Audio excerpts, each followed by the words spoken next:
Geography class 10 के second भाग में, उससे पहले हम लोग जानने का प्रयास करेंगे कि पहले भाग में हम लोगों ने क्या पढ़ा था। तो सबसे पहले भाग में जो चैप्टर का नाम है संसाधन एवं विकास, तो हमने सीखा था कि संसाधन किसे कहते हैं।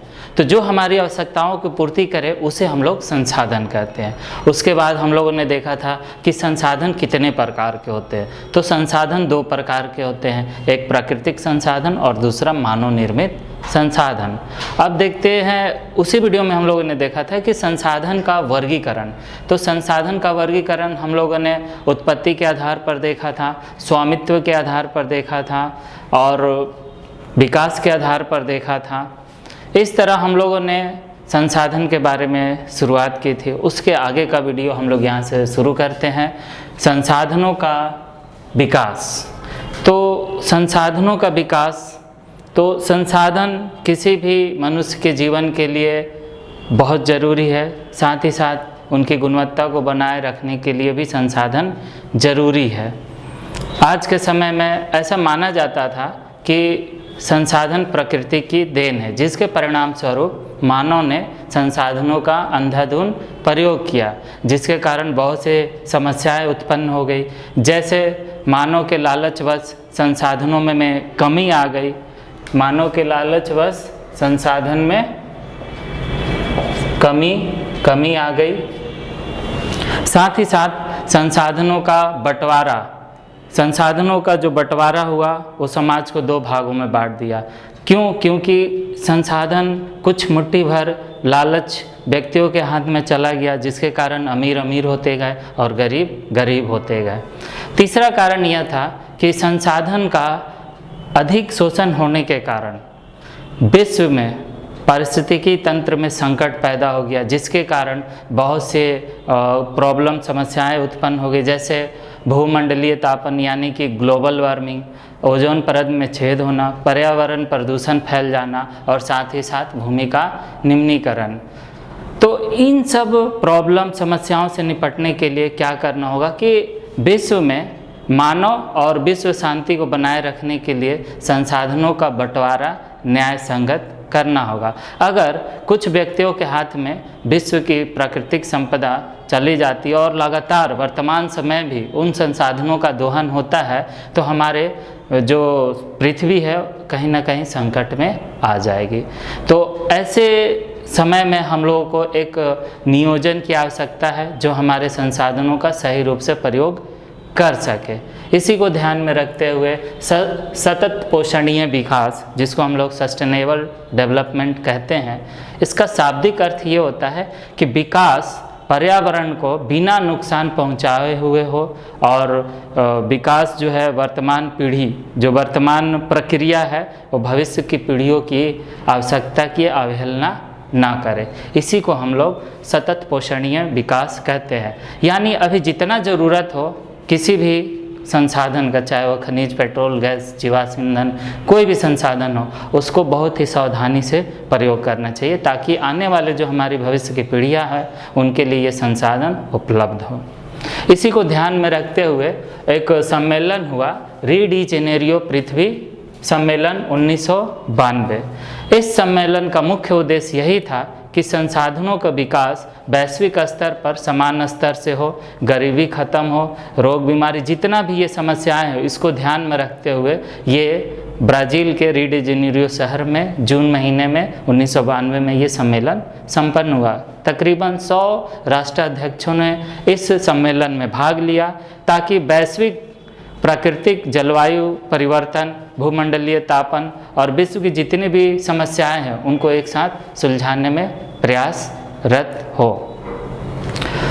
इसमें संयुक्त राष्ट्र पर्यावरण और विकास सम्मेलन मिल करके इस संस्था में आगे बढ़ाया गया ताकि लोगों को संसाधनों का सही रूप से प्रयोग किया जा सके।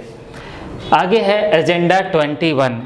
अब ये एजेंडा 21 उसी का एक हिस्सा है। ये एक कार्य सूची है जिसके अंतर्गत एजेंडा बनाया जाए स्थानिक स्तर पर और उसी के अनुरूप संसाधनों का सही रूप से प्रयोग किया जा सके। तो अभी हम लोगों ने यही देखा एजेंडा 21। अब आते हैं हम लोग संसाधन नियोजन। जब हम नियोजन की बात करते हैं तो भारत जैसे इतने विविधता वाले देश में संसाधनों का नियोजन बहुत ही एक जटिल प्रक्रिया है। एक तरफ हम लोग देखते हैं कि संसाधन का जो विकास है, संसाधन का विकास, हम लोग एक तरफ कहीं संसाधनों की प्रचुरता है तो एक तरफ कहीं संसाधनों की बहुत कमी है। उदाहरण के तौर पर हम लोग देख सकते हैं कि भारत में जैसे झारखंड, उड़ीसा और छत्तीसगढ़, मध्य प्रदेश, इन राज्यों में खनिज और कोयला संसाधनों की प्रचुर मात्रा है। उसी तरह अरुणाचल प्रदेश में भी हम लोग देखेंगे कि जल संसाधन की प्रचुर मात्रा है, लेकिन वहाँ विकास की कमी है। अगर हम इस तरफ देखें, राजस्थान की बात करें तो राजस्थान में सौर ऊर्जा और पवन ऊर्जा की पर्याप्त संभावनाएं हैं, लेकिन जल संसाधन की कमी है। अगर हम बात करते हैं लद्दाख की, तो लद्दाख में शीत मरुस्थल है और वो अपने प्राकृतिक विरासत को लेकर बहुत ही प्रचलित है, लेकिन वहाँ पर मूलभूत ढांचा जो है वो ठीक से डेवलप नहीं हो पाया है। तो हमारे देश में आप देख सकते हैं मैप पर कि किस तरह संसाधनों का एक असमान वितरण है। इस वजह से संसाधनों का जब तक समान रूप से नियोजन नहीं होगा तो उसका वितरण भी करना संभव है। यही कारण है कि संसाधन नियोजन के लिए हमें एक समान प्रक्रिया अपनानी पड़ेगी, क्योंकि हर जगह अलग अलग मात्रा में संसाधन उपलब्ध है, कहीं ज़्यादा है तो कहीं कम है। अब हम बात करते हैं आगे भारत में संसाधन नियोजन। तो भारत में संसाधन नियोजन किस प्रकार होगा, तो इसके लिए एक स्टेप है जो कि संसाधनों का सही रूप से वितरण को बताता है। तो कैसे हम लोग संसाधनों का नियोजन कर सकते हैं, तो सबसे पहले हम क्या करेंगे कि भारत के जितने भी प्रदेश है वहाँ के जो प्राकृतिक संसाधन है उसकी एक हम लोग तालिका बनाएंगे। क्या बनाएंगे, हम लोग एक तालिका बनाएंगे। तालिका बनाने के बाद उसका हम लोग सर्वेक्षण करेंगे। सर्वेक्षण करने के बाद उसका मानचित्र बनाएंगे और वहाँ उस संसाधन में कितना गुणात्मक और मात्रात्मक क्वालिटी है उसका हम लोग मापन करेंगे। ये तो मेरा पहला हो गया।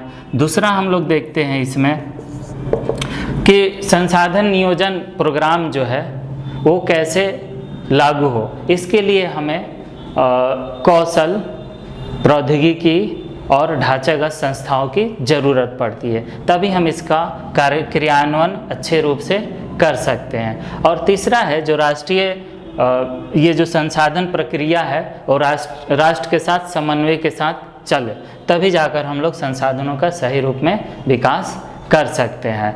हम लोग देखते हैं कि आज़ादी के बाद हुआ क्या कि पहली पंचवर्षीय योजना में संसाधनों का सही रूप से बंटवारा हो, उस पर ज़्यादा ध्यान दिया गया। हम लोग अगर और थोड़ा पीछे जाएं तो देखें, जब देश हमारा गुलाम था उस समय उपनिवेश काल के समय में जब अंग्रेज़ों ने भारत पे अपनी नज़र गड़ाई तो देखें यहाँ पे संसाधन बहुत मात्रा में उपलब्ध है।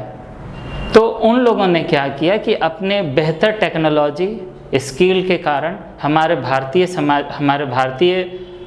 क्षेत्रों के जितने भी संसाधन खनिज थे उसका उन्होंने लगातार दोहन किया। तो इस तरह हम लोग देखें कि संसाधन नियोजन किस प्रकार होता है। अगर संसाधन का नियोजन हम लोग भारत में करना चाहें तो उसके लिए एकमात्र संसाधन ही जरूरी नहीं है। तो मान लीजिए ये एक संसाधन है, संसाधन के लिए क्या चाहिए, प्रौद्योगिकी और संस्थाएं। किसी प्रदेश में अगर संसाधन है और वहाँ पे प्रौद्योगिकी और संस्थाएं नहीं है तो ऐसा नहीं कि वो राज्य विकसित हो जाएगा। उसके लिए महत्वपूर्ण है कि वहाँ पे प्रौद्योगिकी और संस्थाएं जरूरी है। तो जब तक किसी भी क्षेत्र में संसाधन है और वहाँ पे प्रौद्योगिकी और संस्थाएं भी मिल जाती है और कौशल मिल जाता है, एक्सपीरियंस मिल जाता है, तब उस क्षेत्र का विकास होता है। तो इस तरह हम लोग देखें भारत में संसाधन का नियोजन, उसके लिए 3 स्टेप है। पहला है कि संसाधनों का तालिका बनाया जाए, सर्वेक्षण किया जाए, मानचित्र बनाया जाए, मापन किया जाए। दूसरा है कि राष्ट्रीय प्रोग्राम के साथ उसका समन्वय करने के लिए हम लोग संसाधन को क्या करेंगे कि कौशल, स्किल को साथ जोड़ कर देखेंगे। अगला टॉपिक है हम लोगों का संसाधनों का संरक्षण। तो संसाधनों का संरक्षण हर भारत के या फिर किसी भी क्षेत्र के विकास के लिए महत्वपूर्ण है संसाधन। लेकिन आज के समय में संसाधनों का जिस गति से दोहन हो रहा, अंधाधुंध कटाई हो रही है, इससे पर्यावरणीय प्रदूषण भी फैल रहा, तो बायोडाइवर्सिटी भी प्रॉब्लम क्रिएट हो रहे। इन सब समस्याओं से निपटने के लिए प्राचीन भूतकाल से ही बहुत से हमारे बुद्धिजीवी और नेताओं ने इसके बारे में चिंता व्यक्त किया। उसी में हमारे महान महात्मा गांधी जी ने अपनी चिंता व्यक्त की। उन्होंने कहा कि हमारे पास किसी के पेट भरने के लिए तो है, लेकिन किसी की लालचवश पेटी भरने के लिए हमारे पास नहीं है। वो इस पक्षधर में भी थे कि आज के समय में जो टेक्नोलॉजी का ज़्यादा प्रयोग हो करके संसाधनों का दोहन बढ़ता जा रहा, उसके जगह पर सामुदायिक लोगों को काम में लगाया जाए और पर्यावरण को बचाया जाए। इस प्रकार हम लोग देखते हैं संसाधनों का संरक्षण। तो हम कह सकते हैं कि संसाधनों का संरक्षण के लिए जागरूकता भी फैलाए लोगों में और सही रूप से इसका विकास भी कर सके। तो आज हम लोगों ने क्या देखा कि संसाधनों का विकास, उसके बाद सतत पोषणीय विकास, उसके बाद देखा री डे जेनेरियो पृथ्वी सम्मेलन 1992, साथ ही साथ एजेंडा 21 भी देखे। उसके बाद हम लोगों ने देखा कि संसाधन नियोजन किसे कहते हैं। साथ ही साथ हम लोगों ने देखा कि भारत में संसाधन नियोजन की क्या प्रक्रिया है। और लास्ट में हम लोगों ने आज के वीडियो में देखा कि संसाधनों का संरक्षण कैसे किया जाता है। तो आज का वीडियो यहीं समाप्त होता है।